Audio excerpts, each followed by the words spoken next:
والسابقون الأولون من المهاجرين والأنصار والذين اتبعوهم بإحسان رضي الله عنهم ورضوا عنه.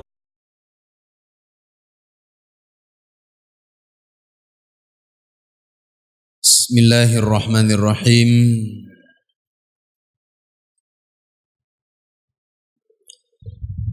السلام عليكم ورحمة الله وبركاته.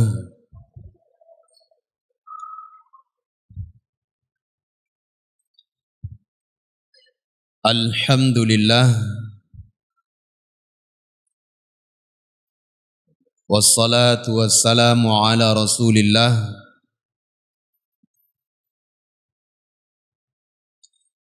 وعلى آله وأصحابه ومن تبع هداه.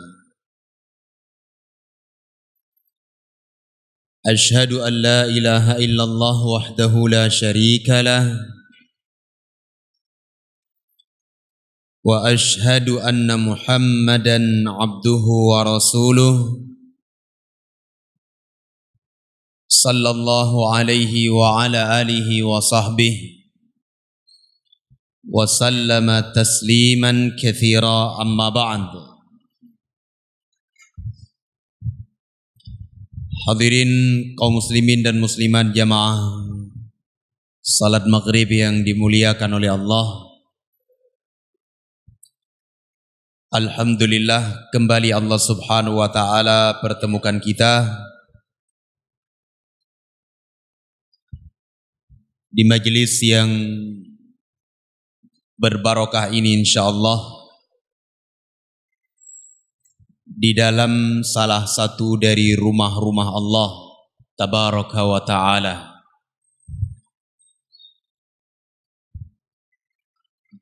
Dan hadirnya kita di tempat ini tidak lain tujuannya melainkan dalam rangka untuk ibadah atau dalam rangka untuk belajar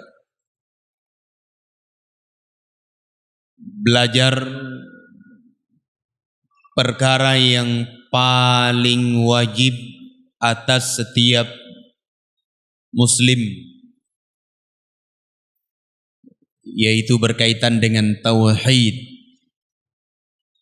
dan apa saja yang menafikan ketauhidan seseorang berupa perkara kesyirikan kepada Allah subhanahu wa ta'ala. Hadirin jamaah yang saya muliakan, pada pertemuan yang lalu alhamdulillah kita telah baca bab tentang hukum beribadah di sisi kuburan orang saleh, di mana datang ancaman yang sangat keras dan tegas dari Nabi sallallahu alaihi wa ala alihi wa sahbihi wasallam. Beliau mempertegas bahwasanya kuburan itu bukan untuk ibadah. Sampai-sampai di dalam hadis yang diriwayatkan oleh Al-Imam Abu Hatim dan juga diriwayatkan oleh Al-Imam Ahmad ibnu Hanbal di dalam musnad beliau dari Abdullah bin Mas'ud radhiyallahu an, Nabi alaihi salatu wasallam bersabda, inna min syiraril annasi man tudrikuhumus sa'ah wa hum ahya. Sesungguhnya manusia yang paling jelek di muka bumi ini adalah mereka yang mendapati hari kiamat terjadi dalam keadaan mereka hidup. Kemudian kata Rasulullah, walladzina yattakhidul qubura masajida. Yang kedua adalah orang-orang yang menjadikan kuburan sebagai masjid atau tempat ibadah. Jemaah yang saya muliakan, telah kita terangkan pada beberapa pertemuan yang lalu tentang haramnya perbuatan tersebut. Dan malam hari ini kita akan baca bab yang setelahnya, Dan bab yang akan kita baca ini masih erat kaitannya dengan bab sebelumnya. Masih seputar pembahasan sebab ataupun wasilah yang akan membawa dan mengantarkan seorang hamba ke dalam perbuatan syirik. Qala al-musannif rahimahullahu ta'ala fi kitab at-tauhid bab ma jaa anna al-ghuluwa fi quburi as-salihin yusayyiruha awthanan tu'badu min dunillah. Beliau menerangkan bab apa yang dibahas di dalamnya tentang sikap ghulu, melampaui batas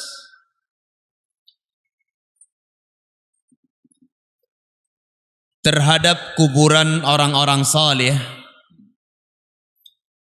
Ini akan mengakibatkan kuburan tersebut disembah selain Allah Subhanahu wa ta'ala. Jemaah yang dimuliakan oleh Allah Azza wa Jal, bab yang akan kita bahas ini menyangkut tentang wasilah. Yang dahulu kita sebutkan bahwasanya agama Islam itu tidak sekedar mengharamkan perbuatan syirik saja, namun agama kita juga mengharamkan segala wasilah yang bisa menyeret seorang hamba ke dalam perbuatan syirik. Semuanya dilarang oleh Allah Azza wa Jalla. Dan bab ini akan menerangkan kepada kita bahwa perbuatan atau sikap berlebih-lebihan terhadap kuburan orang saleh ini akan mengakibatkan apa? Kuburan tersebut akan disembah nanti, akan dijadikan sebagai tandingan selain Allah Subhanahu wa ta'ala.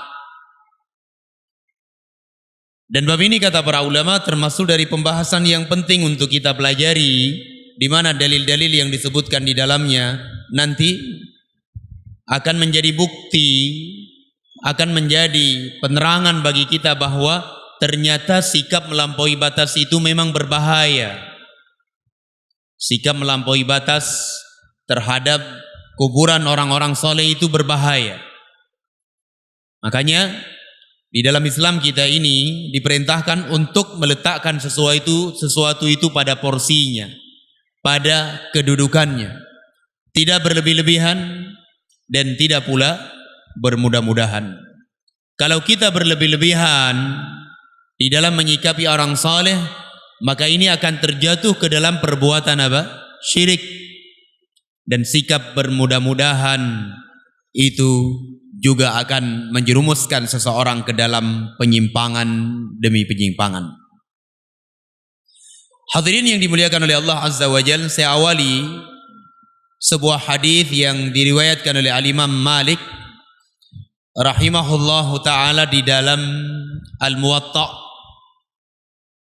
di dalam kitab beliau yaitu Al-Muwatta'. Siapa yang tidak kenal dengan kitab Al-Muwatta' ini? Dahulu Al-Imam Malik rahimahullahu ta'ala ketika menulis kitab Al-Muwatta' ini, beliau dikritik ataupun ditegur oleh sebagian ulama. Dikatakan kepada Al-Imam Malik, wahai Malik, kenapa engkau mengarang Al-Muwatta'? Bukankah ulama yang lainnya mereka sudah punya kitab Al-Muwatta'? Dijawab oleh Imam Malik rahimahullahu ta'ala, ma kana lillahi baqin. Apa yang diniatkan untuk Allah Azza wa Jalla itu akan tersisa dan bermanfaat untuk manusia. Dan kita bisa melihat sampai hari ini kitab Muwatta' Al-Imam Malik dibaca oleh umat, dibaca oleh muslimin, dan tidak kosong dari perpustakaan kaum muslimin.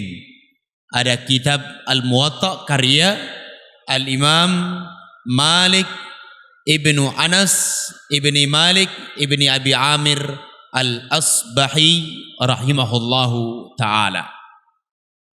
Beliau adalah salah seorang alim ulama yang dikenal dengan madhab Al-Malikiyah.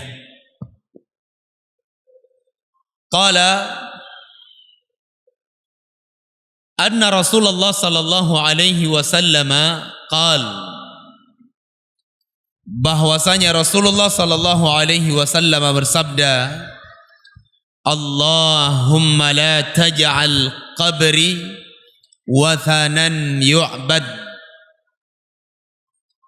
ishtadda ghadabullah ala qaumin ittakhadhu qubur anbiya'ihim masajida. Coba jemaah perhatikan baik-baik. Nabi sallallahu alaihi wasallam mengatakan, Allahumma la taj'al, ya Allah, janganlah engkau jadikan kuburanku sebagai wathanan yu'bad, berhala yang disembah. Yang dimaksud dengan al-wathan atau dengan nama al-awthan adalah huwal ma'bud alladhi la surata lah, sesuatu yang disembah namun tidak memiliki bentuk yang terukir ataupun dibuat, seperti kuburan atau tiang atau al-hitan, seperti monumen, seperti pepohonan, bebatuan dan semisalnya. Ini dinamakan dengan al-awthan. Adapun berhala yang dibentuk dan diukir itu di dalam bahasa Arab dinamakan dengan al-asnam, sonamun, ya, dinamakan dengan as-sonam. Sehingga diterangkan oleh para ulama, al-awthan ini adalah berhala-berhala yang disembah, namun ia bersifat umum. Bisa jadi dia dibentuk, bisa jadi dia sesuatu yang alami seperti itu. Nah, baik jemaah yang dimuliakan oleh Allah Azza wa Jal, beliau sallallahu alaihi wasallam bersabda, ya Allah, janganlah engkau jadikan kuburanku sebagai wathan yang disembah. Demikian khawatirnya Nabi sallallahu alaihi wa ala alihi wa sahbihi wasallam. Ya, takut sekali beliau kuburan beliau itu dijadikan berhala yang disembah. Kuburan beliau tersebut diibadahi, karena ini adalah perkara kesyirikan yang akan membawa umat ini ke dalam kekekalan di dalam neraka kalau mereka mati dalam keadaan tidak sempat bertaubat. Wa qala ishtadda ghadabullah, sangat dahsyat kemurkaan Allah Azza wa Jal ala qaumin, atas sebuah kaum, ittakhadhu qubura anbiya'ihim masajida, mereka menjadikan kuburan para nabi mereka itu sebagai masajid, sebagai masjid ataupun tempat ibadah di mana mereka beribadah, menyembah berhala-berhala tersebut. Nah, jemaah yang dimuliakan oleh Allah Azza wa Jal, disebutkan oleh para ulama bahwa kaitan hadis yang kita baca ini dengan pembahasan yang sedang kita bahas, disebutkan oleh para ulama, annal ghuluwa fi quburin fil qubur yaj'aluha wathanan aw awthanan tu'bad min dunillah, bahwa sikap melampaui batas seorang hamba di sisi kuburan orang saleh, melakukan sesuatu yang tidak layak, yang tidak pantas, maka ini akan menyebabkan apa? Berhala tersebut disembah, akan menyebabkan manusia mereka menaruh sesuatu keyakinan bahwa kuburan itu punya atau memiliki kekuatan yang tersembunyi, mampu memberi manfaat dan mampu pula untuk mengangkat sebuah kemudaratan. Coba lihat saja jamaah yang dimuliakan oleh Allah dan tanyakan kepada sebagian saudara-saudara kita muslimin yang mereka melewati sebuah jalan, di sana ada kuburan, kemudian turun menyerahkan, memasukkan uang 20.000, 50.000, 100.000 di tempat tersebut. Apa keyakinannya? Supaya selamat, supaya perjalanannya aman. Nah, kalau mereka menyerahkan rasa aman dan keselamatan mereka kepada kubur tersebut, lalu di mana mereka memposisikan Allah Azza wa Jalla? Di mana mereka meletakkan Allah Subhanahu wa taala? Padahal Allah Azza wa Jalla adalah satu-satunya pemilik manfaat dan ia pula yang memberi musibah dan sebagainya. Maka dari itu jamaah yang dimuliakan oleh Allah, ini perkara yang sedikit demi sedikit, pelan-pelan jamaah yang dimuliakan oleh Allah akan dijadikan sebagai berhala yang disembah. Makanya Nabi SAW sangat khawatir tentang perkara ini. Dan bagian dari penjagaan Allah Azza wa Jal terhadap kubur Nabi SAW sampai detik ini alhamdulillah tidak dijadikan sebagai sesembahan. Dijaga oleh Allah Subhanahu wa taala. Dan maha mampu Allah Subhanahu wa taala untuk menjaga sesuatu yang ingin dijaga oleh Allah Subhanahu wa taala. Allah maha mampu. Sampai detik ini tidak dijadikan sebagai tempat ibadah. Jemaah yang dimuliakan oleh Allah, datang di dalam riwayat yang lain, Wali bin Jarir bisanadin an Sufyan an Mansur an Mujahid, dan diriwayatkan oleh Al-Imam Ibnu Jarir At-Tabari di dalam tafsir beliau dengan sanad dari Sufyan ibnu Sa'id Ats-Tsauri an Mansur, dari Mansur ibnu Al-Mu'tamar an Mujahid, dari Mujahid ibnu Jabar. Ini sederetan para ulama jamaah yang saya muliakan. Hadis ini ya dikeluarkan oleh Al-Imam Ibnu Jarir rahimahullahu taala. Semua kita kenal dengan Al-Imam Ibnu Jarir, sahibut tafsir, seorang alim ulama yang dikenal dengan kitab tafsir beliau yaitu tafsir At-Tabari. Dikenal dengan tafsir At-Tabari. Dengan sanad beliau dari Sufyan ibnu Sa'id Ats-Tsauri. Beliau adalah seorang imam di dalam ilmu hadis. Siapa yang tidak kenal dengan Al-Imam Sufyan Ats-Tsauri? Luar biasa. Dari Mansur ibnu Mu'tamar, seorang tabi'ut tabi'in, imam hujjah jamaah yang dimuliakan oleh Allah. Dari Mujahid ibnu Jabar. Mujahid ibnu Jabar ini dikenal dengan imamun fit tafsir, ulama di dalam bidang tafsirul Quran, muridnya Abdullah ibnu Abbas radhiyallahu anhuma. Beliau lama bermulazamah dengan Abdullah bin Abbas radhiyallahu anhuma, anak paman Rasulullah sallallahu alaihi wa ala alihi wa sahbihi wasallam. Qala, berkata Mujahid ibnu Jabar, Allah Azza wa Jalla berfirman, afara'aitumul Lata wal Uzza wa manata thalithata al-ukhra. Mujahid bin Jabar berkata, Allah Subhanahu wa taala berfirman di dalam surah An-Najmi ayat yang ke-19. Allah berfirman, afara'aitumul Lata wal Uzza. Apa pendapat kalian tentang Al-Lata wal-Uzza. Apakah Al-Lata wal-Uzza ini mampu memberi manfaat kepada kalian?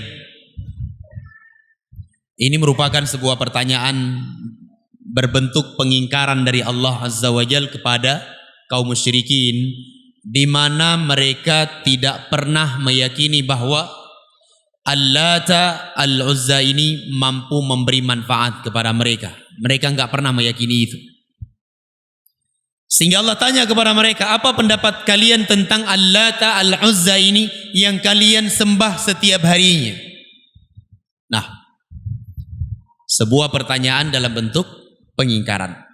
Qala Mujahid bin Jabar, berkata Mujahid bin Jabar, qala kana yaluttu lahumus sawiqa famata fa'akafu ala qabrih.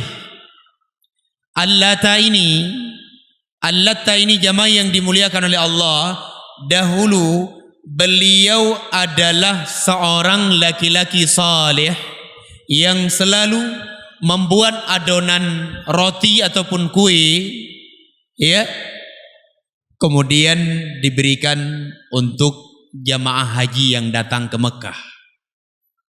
Ternyata Al-Lata ini dahulu adalah orang saleh. Orang saleh. Famata, kata Mujahid bin Jabar, ketika Al-Lata ini wafat, meninggal dunia, akafu ala qabrih, mereka beriktikaf di sisi kuburan Al-Lata tersebut.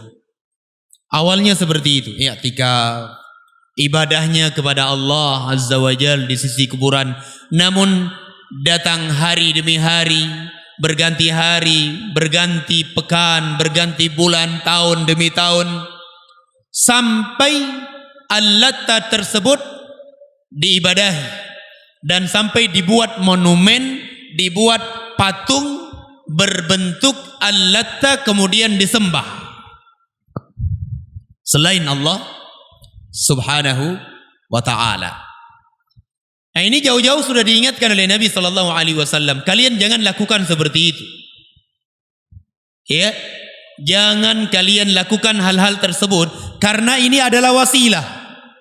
Oh enggak Ustaz, ini enggak akan, ya, tidak mungkin ini terjadi. Kita enggak mungkin beribadah kepada Al-Lata ini. Hari ini kita mengatakan tidak mungkin, mungkin kita masih punya ilmu. Namun tidak dengan generasi yang berikutnya yang mereka bodoh, yang mereka lupa terhadap ilmu yang sahih, ilmu yang benar, sehingga Al-Lata ini diibadahi. Nah, maka dari itu jamaah yang dimuliakan oleh Allah, hati-hati dari sikap melampaui batas terhadap kuburan orang saleh. Jadi kuburan orang saleh itu sama seperti kuburan yang lainnya, dikebumikan sama seperti kuburan yang lainnya. Fardu kifayahnya juga sama seperti muslim yang lainnya, tidak ada yang berbeda. Perbedaannya hanyalah mereka adalah ulama, dihargai, dihormati, diambil ilmunya, dicontohi cara mereka beribadah kepada Allah Azza wa Jal. Bukan kemudian memposisikan mereka pada posisi yang tidak pantas dan tidak layak. Karena hal seperti ini akan menyeret atau mendorong seorang hamba ke dalam perbuatan kesyirikan kepada Allah Subhanahu wa ta'ala. Qala wa kadza qala Abul Jauza, demikian pula berkata Al-Imam Abul Jauza, wa huwa, beliau adalah Aus ibnu Abdullah Ar-Rib'i rahimahullahu ta'ala. Beliau menyebutkan sebuah penafsiran dari Abdullah ibnu Abbas radhiyallahu anhuma. Kata Abdullah bin Abbas, kana yaluttus sawiqa lil hajj. Dahulu Al-Lata ini adalah seorang hamba yang saleh yang selalu membuat adonan kue untuk jamaah haji. Orang baik, ibadahnya banyak, ya, Ia adalah seorang yang saleh, beragama dengan agama siapa? Agamanya Ibrahim alaihi salatu wassalam. Setiap ada jemaah haji yang datang, beliau buat adonan kue, beliau bagi-bagi sebagai bentuk amalan kebaikan beliau. Namun yang kelirunya jemaah yang dimuliakan oleh Allah, ketika orang ini wafat, mereka membuat patung Al-Latta ini di kuburan Al-Latta tersebut, kemudian disembah dan diibadahi selain Allah subhanahu wa ta'ala. Hal ini persis sekali apa yang terjadi pada kaum Nuh alaihi salatu wassalam. Sama sekali kejadiannya. Ya, sehingga jemaah yang dimuliakan oleh Allah, jangan kita mengulang kembali apa yang telah diulangi oleh kaum musyrikin waktu itu dari peribadatan dan kebiasaan umat Nabi Nuh alaihi assalatu wassalam. Jangan kita mengulang. Kita jauhi hal-hal yang seperti ini. Karena ini adalah merupakan wasilah yang akan membawa umat ini ke dalam perbuatan kesyirikan kepada Allah subhanahu wa ta'ala. Baik. Nah, kalau kita baca hadis yang berikutnya. Wa an ibni Abbas radhiyallahu anhuma, dan diriwayatkan oleh Abdullah ibnu Abbas radhiyallahu anhuma, dari sahabat Abdullah bin Abbas, rawahu ahlus sunan, diriwayatkan oleh ahlus sunan Abu Dawud, Tirmidzi, wan Nasai, Ibnu Majah, ya, Al-Imam Al-Hakim. Nah, qala, beliau sallallahu alaihi wasallam, kata Abdullah bin Abbas, la'ana Rasulullah sallallahu alaihi wasallam zairatil kubur wal muttakhidina 'alaiha al masajida was suruja. Hadis ini jamaah yang dimuliakan oleh Allah, dengan jalur periwayatan ini dilemahkan oleh Syekh Al-Allamah Al-Albani rahimahullahu ta'ala, dengan jalur periwayatan ini. Dan nanti saya akan sebutkan ada jalur hadis yang lainnya. Baik. Beliau mengatakan, kata Abdullah bin Abbas, Allah subhanahu wa ta'ala melaknat wanita-wanita yang menziarahi kubur. Dan Allah melaknat orang-orang yang menjadikan kuburan sebagai masjid, serta memberikan pelita ataupun menerangi dan memberikan lampu pada kuburan. Ini termasuk dari laknat Allah subhanahu wa ta'ala. Al-hadith kama qala Al-Imam Al-Albani, hadith ini sebagaimana disebutkan oleh Al-Imam Al-Albani rahimahullahu ta'ala, hadithnya adalah lemah. Namun hadith ini memiliki syawahid yang sangat banyak, penguat, ya, dan datang riwayat-riwayat yang lainnya yang menunjukkan bahwa makna hadis ini adalah sahih. Baik. Jamaah yang dimuliakan oleh Allah Azza wa Jalla, adapun terkait tentang wanita yang menziarahi kubur, ini terjadi khilaf di antara para ulama. Menjadi khilaf di antara para ulama. Al-Imam Ahmad ibn Hanbal dan mayoritas ulama yang bermadhab dengan madhab Al-Hambali, mereka berpendapat bahwa wanita tidak boleh menziarahi kubur. Ya, kenapa? Karena memang banyak fitnah yang akan bermunculan ketika wanita berziarah ke kuburan. Makanya di Saudi, di Arab Saudi, wanita itu dilarang untuk masuk ke Baqi'. Coba jemaah mungkin pernah haji ataupun umrah pernah datang ke Masjidun Nabawi, yang tidak jauh dari Masjidun Nabawi itu ada kuburan Baqi'. Wanita tidak boleh masuk karena mayoritas dari ulama di sana bermadzhab apa? Hambali. Tidak boleh masuk. Hanya diperbolehkan menziarahi Baqi' adalah ya kaum rijal, kaum laki-laki saja. Demikian pula seseorang menziarahi kuburan Nabi hanya diperbolehkan kaum rijal saja di sana. Dan kita harus hargai pendapat mereka, jamaah yang dimuliakan oleh Allah.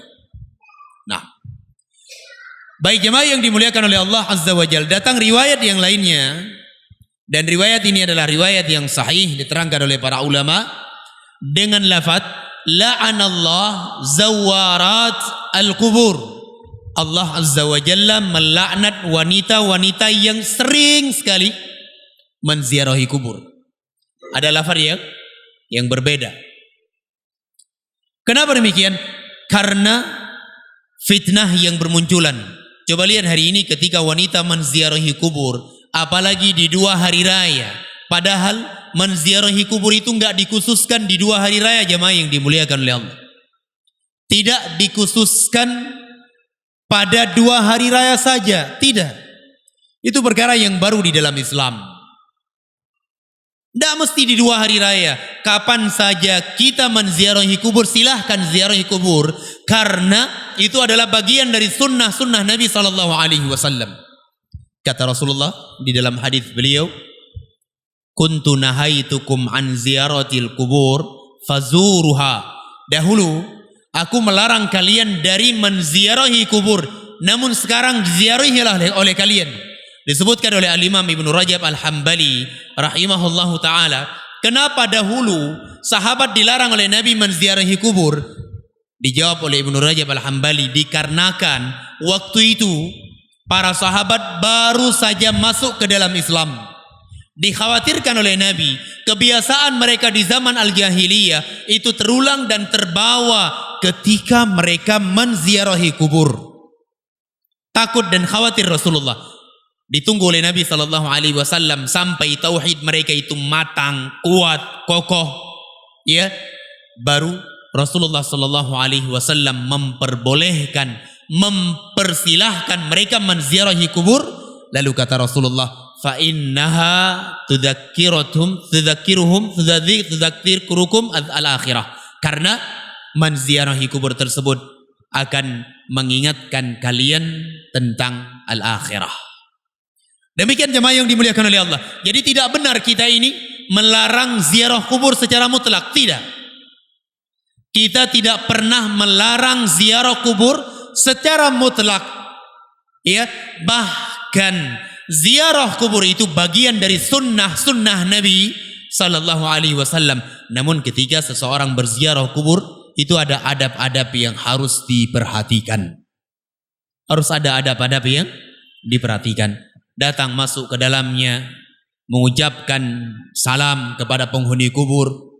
Assalamualaikum ya ahlad diyar minal muslimin wal mu'minin. Kemudian di antara sunnahnya pula adabnya adalah membuka sandal sebagaimana dilakukan oleh Rasulullah SAW. Jangan kemudian dianggap ini adalah hal yang aneh. Ada apa lagi ini? Kok pada buka sandal semua di kuburan? Itu yang dilakukan oleh Nabi SAW dan para sahabat. Ya, bagian dari adab menziarahi kubur. Kemudian jemaah yang dimuliakan oleh Allah, jadikan kuburan tersebut sebagai pengingat terhadap kematian, sebagai pengingat terhadap akhirat.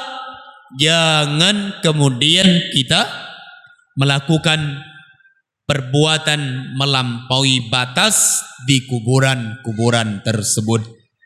Karena itu dilarang oleh Allah Subhanahu wa ta'ala. Baik jemaah yang dimuliakan oleh Allah, jadi yang rajih, yang lebih kuat adalah pendapatnya yang dilaknat oleh Allah Subhanahu wa ta'ala itu adalah wanita-wanita yang sering sekali menziarahi kubur. Kenapa? Karena banyak mafsadat yang akan diakibatkan oleh apa yang mereka lakukan tersebut. Terkadang terjadi apa? Niyahah, meratapi mayit. Terkadang mereka memukul pipi-pipi mereka, berteriak dengan suara histeris, ya, berteriak dengan suara dan teriakan al-jahiliyah, dan belum lagi fitnah yang terjadi sebagaimana yang terjadi di zaman kita sekarang, ya, campur baur laki-laki dan perempuan ziarah kubur di 2 hari raya. Fitnah jemaah yang dimuliakan oleh Allah. Nah, mereka tidak lagi saling menjaga pandangan mereka, padahal itu dilarang oleh Allah Subhanahu wa ta'ala. Kemudian kata beliau, wal muttakhidina 'alaiha al masajid wasuruja, dan Allah melaknat orang-orang yang menjadikan kuburan sebagai masajid. Ya, kita terangkan dahulu dari pendapat Umar bin Al-Khattab radhiyallahu an bahwa menjadikan kuburan sebagai masjid ini ada 2 makna. Yang pertama, membangun masjid di atas kuburan. Ini pertama. Ya. Yang kedua adalah amalan-amalan yang harusnya, afdalnya, seyogyanya dilakukan di dalam masjid, baik itu salat ataukah itu zikir ataukah qiraatul Quran, namun dilakukan di sisi kuburan. Ini namanya apa? Ini namanya menjadikan kuburan sebagai masajid. Ini yang diingkari oleh Al-Imam Asy-Syafi'i rahimahullah ta'ala. Kemudian yang ketiga, kata Rasulullah sallallahu alaihi wasallam, Allah melaknat orang-orang yang membuat kuburan ataupun menaruh dan meletakkan pelita ataupun lampu pada kuburan-kuburan. Dilarang oleh Allah Subhanahu wa taala. Karena itu adalah hal yang akan menyeret kepada perbuatan syirik, perbuatan kesyirikan. Kalau kita ingin terang-menerangi, memberikan pelita, buat pelita dan letakkan sebanyak-banyaknya di dalam masjid. Jangan di kuburan jamaah yang dimuliakan oleh Allah Subhanahu wa ta'ala. Nah, hari ini kita mendapati kuburan itu dibangun di dalamnya, padanya bangunan, kemudian diberikan lampu-lampu, bukan cuma lampu yang menerangi, bahkan lampu yang akan menghiasi kuburan tersebut dengan lampu yang warna-warni. Ada merah, hijau, kuning, kayak pelangi. Nah, ini tidak ada sunnahnya dari Nabi SAW. Bahkan ini adalah perbuatan ghulu, melampaui batas terhadap orang-orang saleh yang akan mengakibatkan kuburan orang saleh tersebut disembah selain Allah Subhanahu wa ta'ala. Baik jemaah yang dimuliakan oleh Allah Subhanahu wa ta'ala, sampai di sini selesai kita dari bab yang sedang kita bahas ini, dan insyaallah bab yang akan datang kita akan sebutkan bab tentang penjagaan Nabi Muhammad sallallahu alaihi wasallam pada sisi tauhid dan upaya beliau untuk menutupi segala celah yang akan membawa umat ini ke dalam perbuatan kesyirikan kepada Allah Subhanahu wa taala. Sebelum saya akhiri, ada yang ditanyakan? Ada waktu 2 sampai 3 menit. Tidak ada ya? Kalau tidak ada berarti sudah faham semua.